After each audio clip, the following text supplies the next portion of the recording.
Tantor Audio, a division of Recorded Books, presents You, Me, and Letting Go by Katie Kaleski. Narrated by Eric Michael Summerer and Carly Robbins. Chapter 1. Van. My arm jerked, and I slapped my sister across the face. I should have given up at once if hitting my sister was an indicator of how the rest of my day would go down. She rolled her eyes at me. Thanks, Van. My sister Jemmy had perfected the art of eye-rolling at an early age, bringing much pride to the family. Sorry. Did it hurt? It felt fantastic, brother. She sat up straight in her chair. Just like how I couldn't stop my arm from jerking, my sister Jemmy couldn't stop her sarcastic remarks. Let me see, I said, concerned I'd hurt her. It wouldn't have been a first. No, it's fine. I invaded your space. But what's in your hair? She asked. More hair? Go look in the mirror. She knew better than to touch my hair. I pushed my chair away from our wooden farm table. My mom was obsessed with all things country. The chairs even had hand-sewn seat cushions with geese on them. I got up and went into the bathroom, my arm still jerking up at the elbow and my hand slapping my shoulder. Looking in the bathroom mirror, I could see I had toothpaste in my hair and spotted a geyser forming on my chin. Jemmy. What? She asked from the kitchen. This thing is going to be huge. I eyeballed my zit as Jemmy appeared in the bathroom doorway. You seriously called me in here to look at your zit? Jemmy asked. She took a bite of what she deemed appropriate breakfast food. No. Then why? I blinked. That's a good question. Are you eating mochi for breakfast? Yeah. Lots of people do, and mine has strawberry ice cream inside. Qualifies for breakfast. Do you want me to get the toothpaste out of your hair? Yeah, thanks. Eat a piece of fruit or something. Here, bend your head over the sink. Jemmy always tried to come off as annoyed, disinterested, but in reality, she was nice. Instead of bending my head over the sink, I gripped the edge of it with my hands to hold myself upright due to the sensation I got, a signal of what my body would do next. Of course, just as I needed to leave for work. My spine arched back as far as it would go. I had become pretty flexible, but that didn't prevent me from losing my balance. Balance and I had never gotten along very well. I crumpled to the ground, still bending my back. Just one of my very joyous tics. Done? Jemmy asked after a couple of minutes. She stood there chewing on her mochi ball. The sound made my skin crawl. I think so, but I'm going to stay down here a moment. Fine, but I'm not letting you start your first day of work with toothpaste in your hair. Jemmy took the cup from the sink. She filled it with water and grabbed a hairbrush. Then she straddled my hip as I lay on the floor on my side. Did you hurt anything? I hit my elbow, but nothing major. Okay, good. Trouble brushing your teeth this morning? She gently pulled up my hair with the toothpaste in it. Ha ha, I said. I know it's hard for you not to stress and worry, but dude, you've got to chill. You do your back routine at work, you're going to have lots of eyeballs on you, and I know you don't like that. It's only been happening a few times a day, so I should be good. And Belinda, my boss, knows about my Tourette. And that yours comes with ADHD and SPD? A shudder passed through my body as Jemmy rubbed my hair between her fingers, trying to work out the toothpaste. She pressed her hand on the bathroom door to not fall off of me. You didn't tell her? Jemmy asked. I don't have to. It's my business, not hers. There's no way around people not knowing about my Tourette. When you have Tourette, you generally have something else along with it, like my ADHD and SPD, but they tended to stay hidden. And she was willing to take me on. If I was all like, oh yeah, I also have attention deficit hyperactivity disorder and a sensory processing disorder, she probably would have showed me where the door was. Mom said they can't hold that stuff against you. They can't, but they could come up with some other valid reason if they didn't want to hire me because of it. She would have been stupid not to hire you, no matter what. Hey, I ticked. I had motor and vocal tics. Besides my body doing its own thing without my permission, I also randomly said words or made sounds. I just hope she doesn't regret it. I gritted my teeth as Jemmy ran the brush through that small section of my hair. I only let her because of the toothpaste. Oh God, are you almost done? My head jerked to the right, slamming into my shoulder. Don't knock yourself unconscious. You have to get to work. And I got the toothpaste out. Turn your head so I can pull it back into a bun for you. Jemmy knew how to fix my hair the way I liked. No hairbrush or comb. My hair tended to be messy because of this. Her touching it didn't feel the best, but it was better than the horrible feeling of a brush or something running through it. That made it feel like I had insects trying to chew their way out of my body through my scalp and down my spine. Are you doing occupational therapy again when school starts in the fall? She asked. Mom wants me to go back. Don't you want to be able to run your fingers through your hair? I have no desire to. That's because the thought alone probably gives you the heebie-jeebies. It does, I said as she finished my hair. What about wearing regular t-shirts, or socks, or not squinting in fluorescent light, or people touching you? That's a big one. Jemmy reached up and put the hairbrush and cup on the vanity. People can touch me, I said. Yeah, but only in a certain way. Otherwise you freak out. I don't freak out. I inwardly shake in disgust and sometimes tick. Don't you ever want a girlfriend? Jemmy, I have to get to work. And just because I'm me doesn't mean I'll never get a girlfriend. But I was sure she was right. I didn't mean it like that, Van. You did. Now get off me. I flipped my hip so she'd fall, which she did. Jemmy stood up as my leg kicked back and hit the door. You're such an ass sometimes. Yeah, I know. I looked at the little white tiles on the bathroom floor. But you're really not. You know that, right? Oh my God, now you sound like my shrink. Good. Is Mom driving you? Yes, the 3 whole blocks away that it is. And my mom did drive me those 3 blocks. I didn't argue. She let me get a job to begin with, so I couldn't complain too much. Chapter 2. Tabby. My lunch component stared back at me from the counter. Whole wheat bread, turkey slices, cheese, and veggies, all in a neat row. The coffee maker, toaster, and paper towel holder lined up behind them, and my mom's collection of salt and pepper shakers sat along the length of the counter. Every now and then a new shaker would appear. I liked the unicorn ones the best. I had prepared for this moment. I could do it. The menu I planned out for the week sat to the left of the sandwich makings, the bread on a plate waiting for some lunch meat. My mom offered to help pack my lunch the night before, but I told her I could handle it. I wanted her to see that I was doing better. Just a couple of days before, we went shopping with one of my old meal plans from the residential treatment center in hand.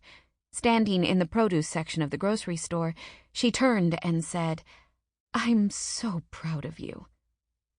She had a glint of happiness in her eyes, something that had been hard to come by the past year, and I wanted her to keep that pride, that bit of happy. So I took some turkey and placed it on the bread. With my lunch made, I went to get dressed.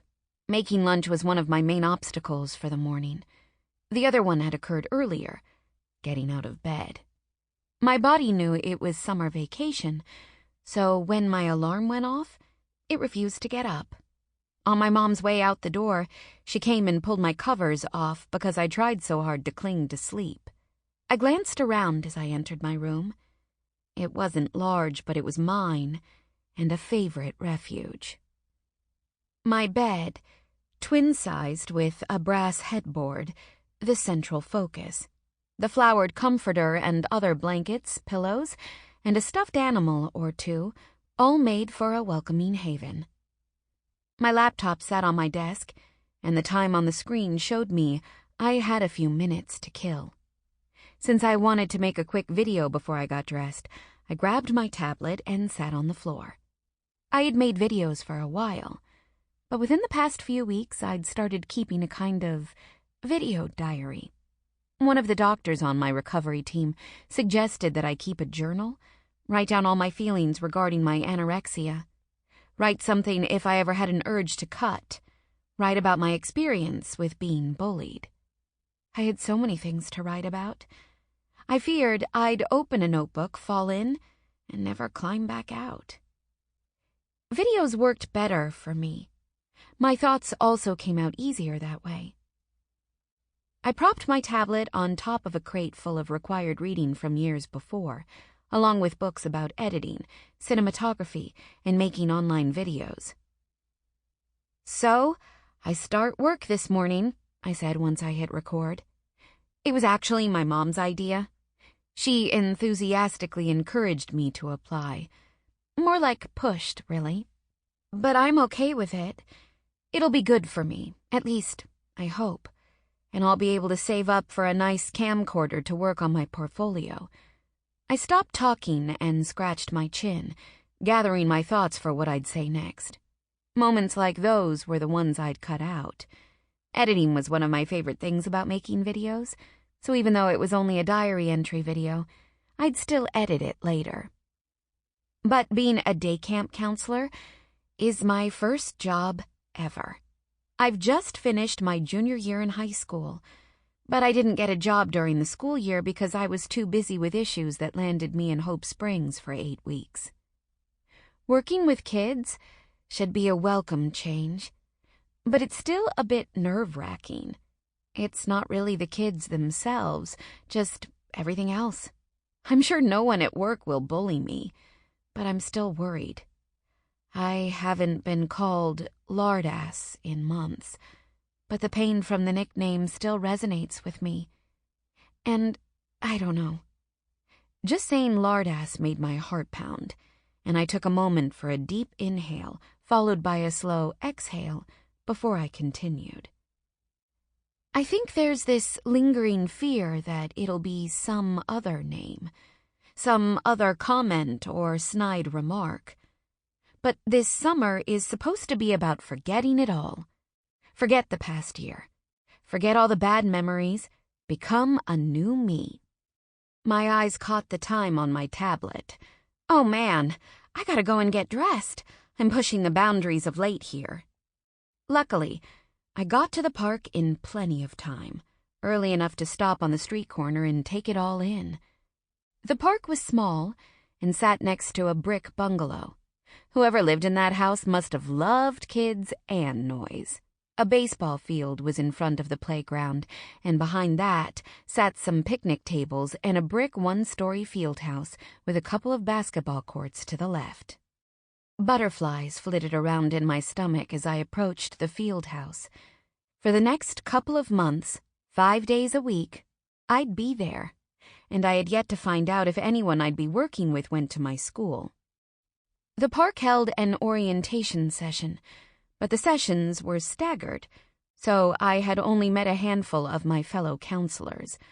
I just hoped they were all nice and none went to school with me. After I put my stuff away and clocked in, I saw a few people from our orientation session but recognized nobody else, so I appeared to be in the clear. My cheeks felt warm as the sun shone down, and all the counselors and junior counselors stood outside waiting for the park director, Belinda. After a minute or two of standing in that sun, and my cheeks going from warm to hot, I realized I might not have put on enough sunscreen. As I poked at my possibly sunburned cheeks, someone tapped me on the shoulder. "Tomas, hi," I gave him a smile. He smiled back, flashing a dimple. "First day. I gotta say, I'm a little on edge." It's nice knowing I'm not the only one. I slipped my hands into the pockets of my shorts and rocked back onto my heels. "You think the kids will eat us alive?" Tomas asked. He brushed his sandy-colored bangs out of his face, bringing attention to his bright blue eyes. He stood a few inches taller than me and had broad shoulders and a solid chest. I'd be in denial if I said he wasn't cute. "If they do, I hope the park at least notifies my mother," I said. "You're hilarious." "There's a first time for everything." "Again, you." I bet those 2 half-days of orientation alongside me helped put you on the path to comedic genius," Tomas said with a nod. We had attended the afternoon sessions where we spent time together, learning about taking attendance, positive and negative reinforcement, and other things such as how much time we got for lunch. "I'm going to the top," I said. "We'll work on it. That wasn't the best follow-up joke." "Hey!" "I'm kidding," he said. "We're all good." He nudged me in the arm with his elbow and gave me a wink. "All right, gather around," Belinda said. She stood in an area near the picnic tables that had hopscotch and Foursquare painted on the cement. "Who's excited?" she asked. She pushed her large glasses up on her nose and scanned the crowd of counselors, then took the pen she held and scratched her head with it. The pen disappeared into her crown of short, puffy hair. A few counselors gave a cheer, and Tomas leaned in close to me and whispered, "We got this." I sure hoped I did. Chapter 3. Van.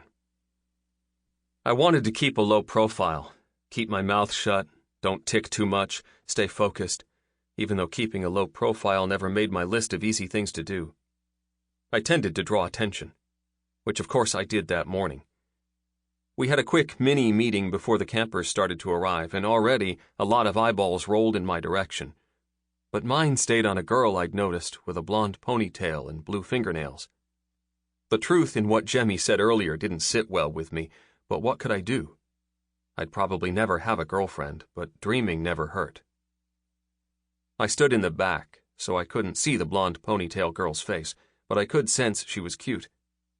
And in no time, standing in the back of the crowd became a bad idea because the other counselors and junior counselors kept turning around, and their quick glances turned into straight-up stares. "Hey, hey, hey!" I twisted my upper body and jerked my right shoulder up. Since I had focused on what was being said up front, I didn't even know my tick was coming.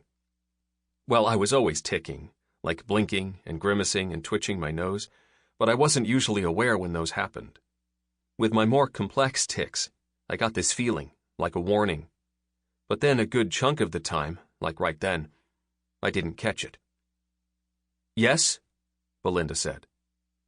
She interviewed me just a couple of weeks earlier and somehow deemed me an appropriate fit for the position, even though she'd probably be the one firing me before too long. "Sorry, nothing." "Okay then." "Hey, hey!" I ticked softly. "Quiet, quiet," I told myself. Yeah, that didn't work. "Hey!" Then way louder. "Hey!" My shoulders rolled and my upper body twisted, and it ended with me kicking my leg out behind me. Of course, people around me laughed.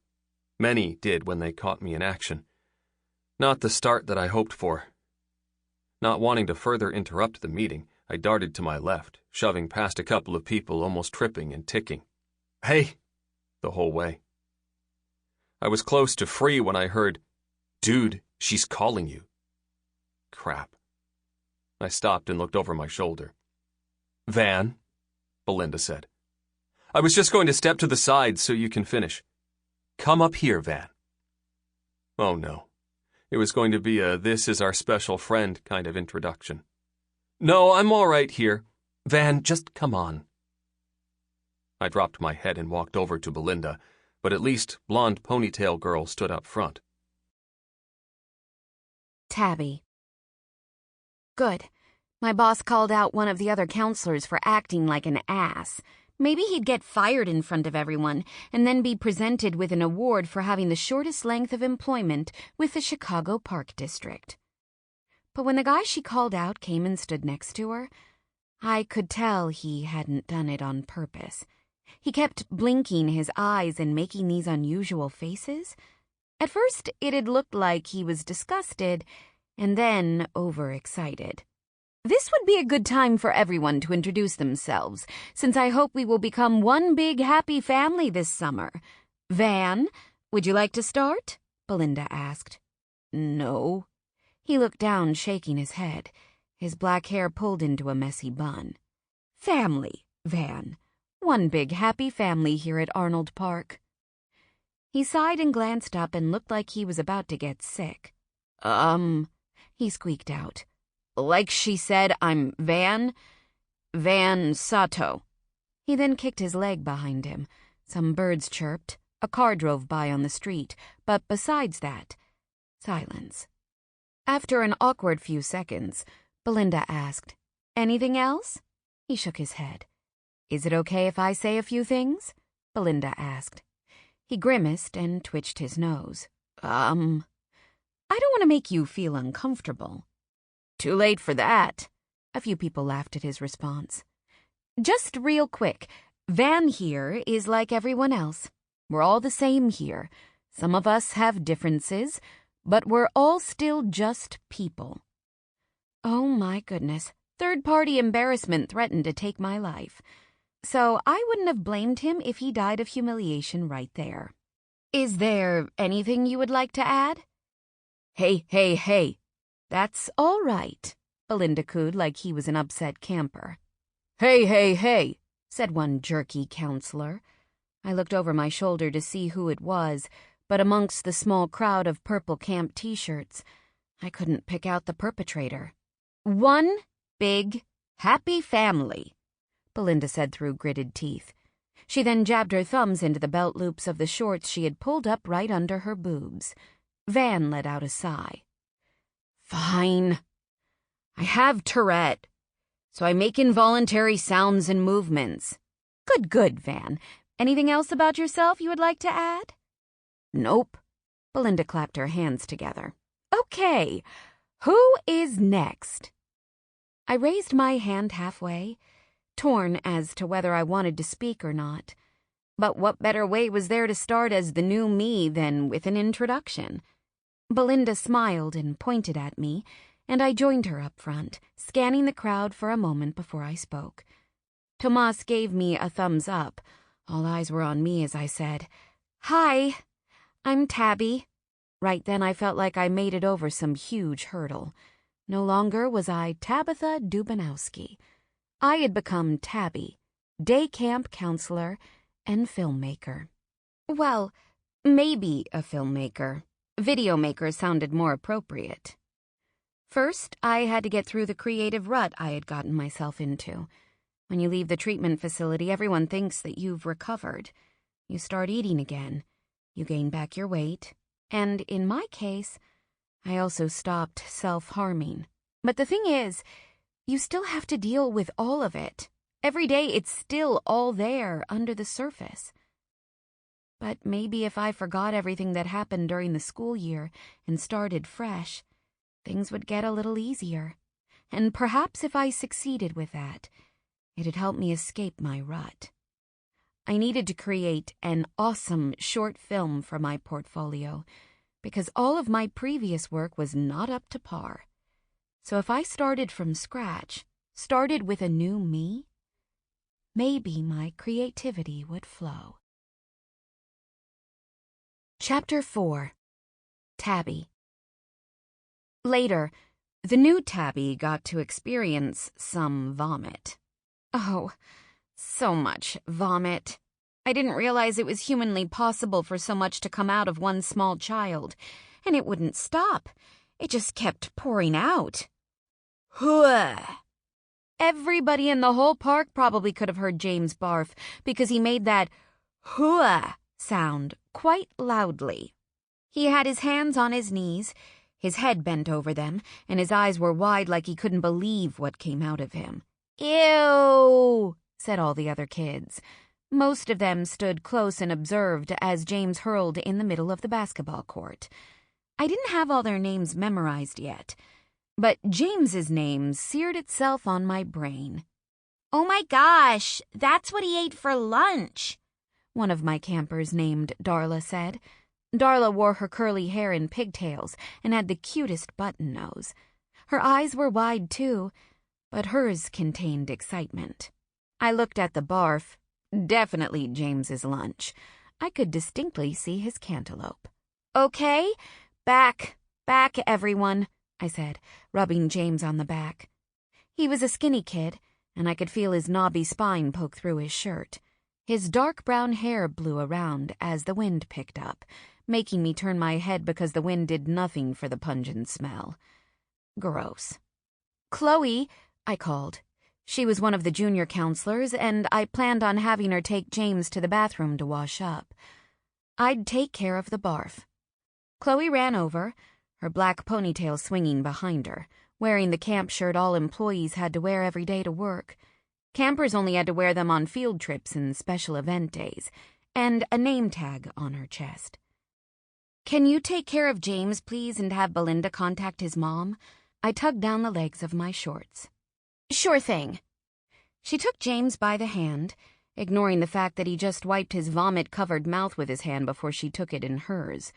My other 9 campers stood around plugging their noses and studying the pile of grossness in front of us. For a moment, I considered the barf as inspiration for a video. I knew then that I needed to come up with something, and soon.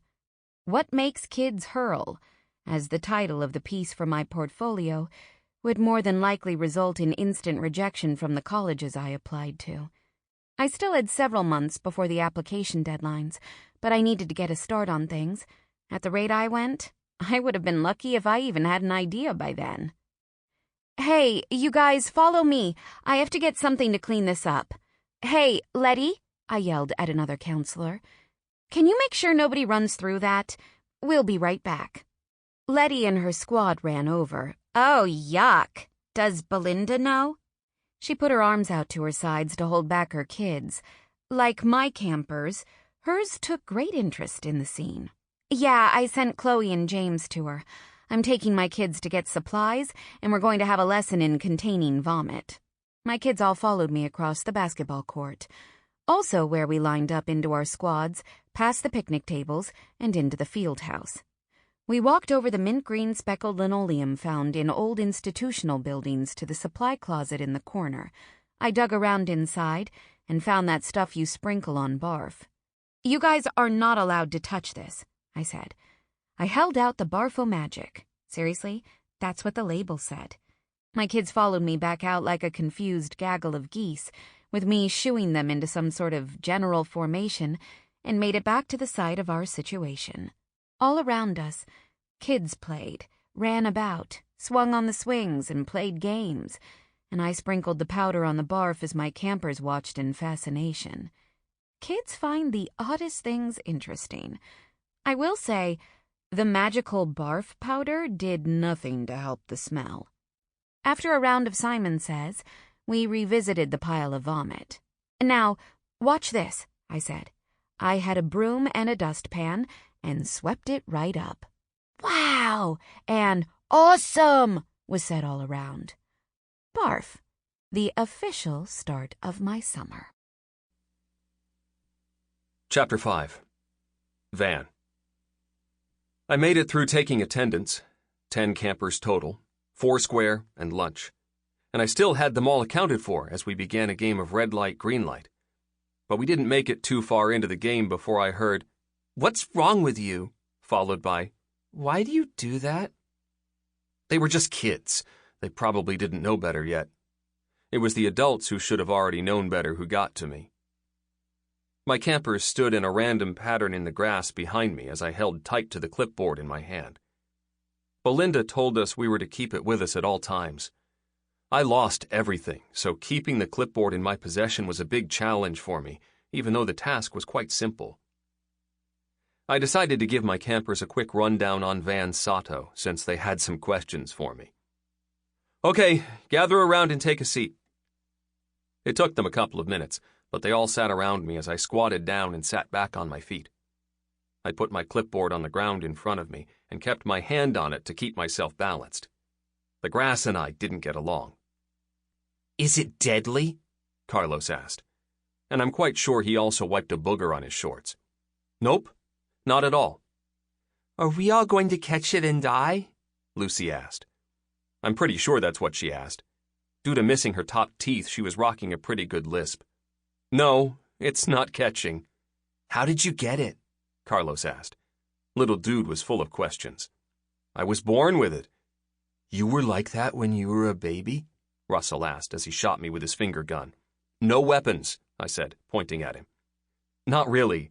I didn't start ticking until I was around your age. You have a bug in you? Phoebe asked. Sample complete. Ready to continue?